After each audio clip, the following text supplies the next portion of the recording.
kulan wacan daawadayaal halkan warbaahinta Hiiraan online ku soo dhawaada wararkii u dambeeyay Soomaaliya caalamka qodobada daawan doontaan waxa ka mid noqon doona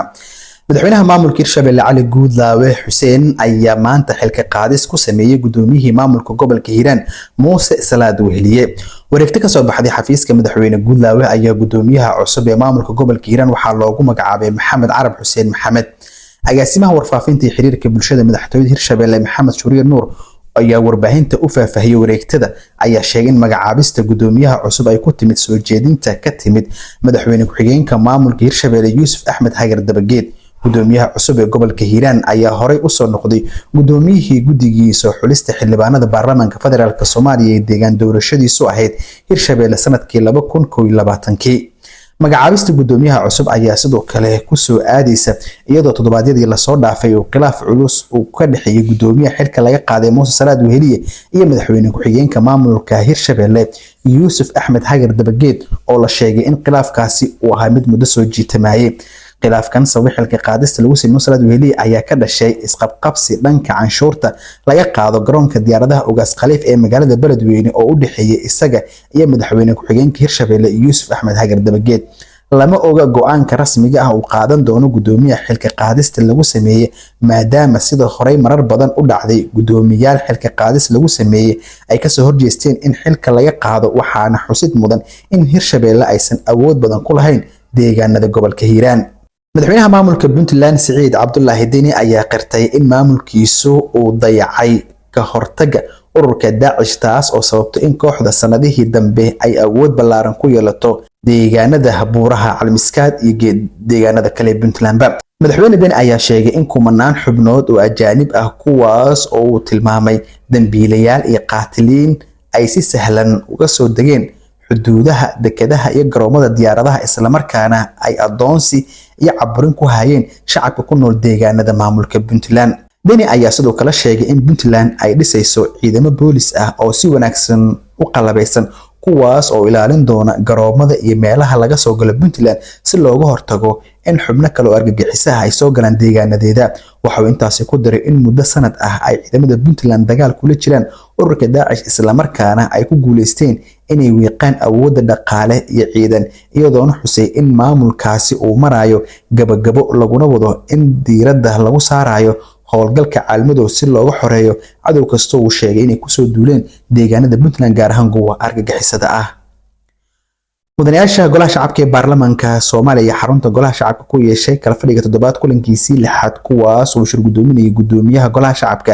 Aadan Maxamed Nuur Sheekh Aadan Madoobe ay weheliyaan gudoomiye ku-xigeenka koowaad iyo golaha shacabka Saacidi Yaasiin Xaaji Samatar kooramka kulanka ayaa ku furmay 146 xildhibaan waxaana ajandaha kulanka uu ahaa akhrinta saddexaad iyo u codeynta heshiiska aaga ganacsiga xorta ah ee qaaradda Afrika kaas oo golaha soo gudbiyeen wasaaradda ganacsiga iyo warshadaha iyo guddiga arrimaha dibadda iskaashiga caalamiga ah ee golaha shacabka kadib markii cod loo qaaday heshiiska 145 xildhibaan ayaa ogolaaday hal xildhibaan ayaa diiday wax ka aamusayna ma jirin sida uu shaaciyay gudoomiye Aadan Madoobe oo halkaasi natiijada kaga dhawaaqay sidoo kale mudanayaasha golaha shacabka ayaa loo qeybiyay warbixinta akhrinta labaad ee hindis sharciyeedka hanaanka lacag bixinta qaranka iyo hindis sharciyeedka dib u eegista sharciga la dagaalanka burcadbadeedka iyo ka hortagga afduubka sharci darrada ah kaas oo soo baxay 30kii bishii Abriil sanadkii 1975 kulanka ayaa qayb ka ah dadaalada ballaaran ee lagu horumarinayo sharciyada iyo heshiisyada muhiimka ah madaxweynihii hore ee Soomaaliya Shariif Sheekh Axmed iyo ra'iisul wasaarihii hore dalka Xasan Cali Kheyre ayaa si adag u cambaariyay xarig xalay loogu geystay gudaha magaalada Muqdisho Samsam Cumar Cali oo la tilmaamay inay ka mid ahayd dadkii dhawaan laga barakiciyay xaafadda Sinai ee degmada Wartanimada ee gobolka Banaadir ciidamo ka tirsan dowladda Soomaaliya ayaa xalay haweeneydan ka soo kaxeeyay hooygeeda kaas oo maalmihii la soo dhaafay eedeymo culus u jeedinaysay dowladda federaalka ee Soomaaliya haweeneydan ayaa dhawaan ka soo muuqatay kulamo dadweyne oo ay soo abaabuleen xubnaha mucaaradka halkaas oo ay sheegtay in ay dhibaato loo geystay iyada iyo qoyskeeda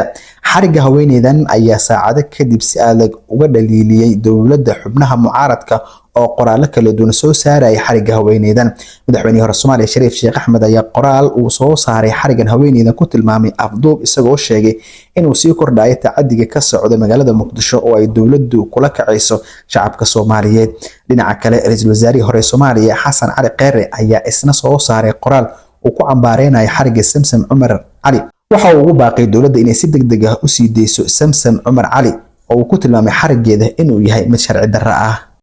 qodobka ugu dambeeyay madaxweynaha maamulka waqooyi bari Soomaaliya Cabduqaadir Axmed Cali Firdhi ayaa magacaabay golihiisa wasiirada ka kooban 12 xubnood sida lagu sheegay wareegta ka soo baxday xafiiskiisa. liiska wasiirada cusub ayaa waxaa ku jira hal haweeney halka qaar kalena ay yihiin xildhibaano iyo wasiiro hore uga tirsanaa maamulka Puntland. madaxweyne Firdhi ayaa sidoo kale dib ugu soo celiyay qaar ka mid ah wasiiradii hore ee maamulka SCC Qaatumo isagoo sheegay in magacaabistu ay tahay mid lagu dhisayo xukuumad isku dhafan oo waafaqsan baahida bulshada.